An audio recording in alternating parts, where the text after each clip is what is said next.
So, from day one Bumble all the way to now, our mission statement has not changed all that much. We've always been in the business and in the mission of helping drive healthy and equitable relationships. And we originally started by putting women in control of the conversation and in control of sending that first message in an effort to recalibrate these power dynamics in relationships. And we've always been in the quest to really help engineer better and kinder behavior on the internet at large. Your brand really forms around your mission. And I think that if you are really true to your mission and you stay very rooted to achieving that mission, your brand and your values and your culture and everything else really start to form around that. So, of course, we've had a lot of ups and downs along the way, which any entrepreneur will have, and you can never expect for the journey to be perfect or linear or easy. But if you really just try to say, what is my Northern Star? Where do I really put that pin in the map? And work backwards from that every single day, no matter how big or small the task is, your brand will really start to form around it.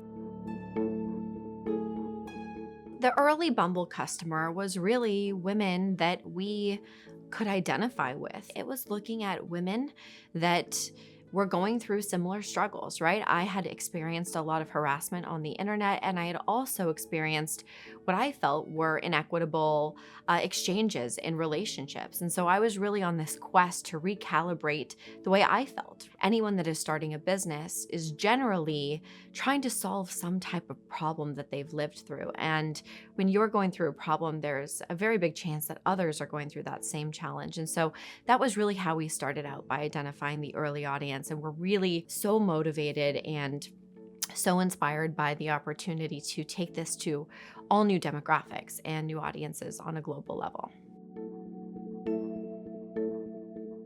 You have to be willing to be receptive to feedback. And usually the customer will give you the best feedback because they are not worried about hurting your feelings.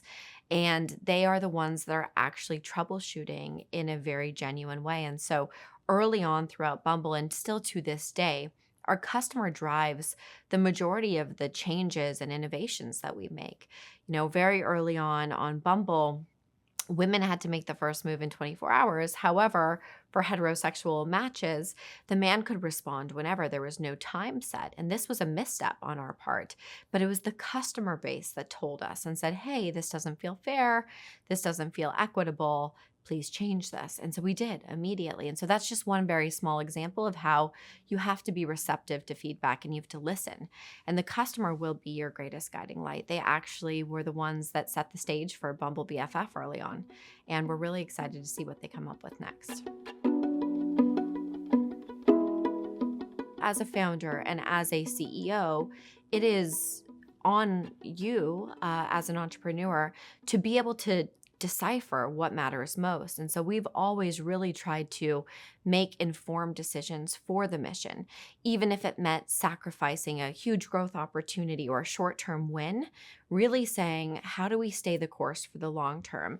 How do we make the best decision for the customer in the long term that will not impede on our mission and values in any way? Truly, people want to invest in authenticity and in a genuine mission. And so just always stay rooted to that and never shift gears for what you might think someone wants to hear. Just stay very true to your brand and to your mission at all times.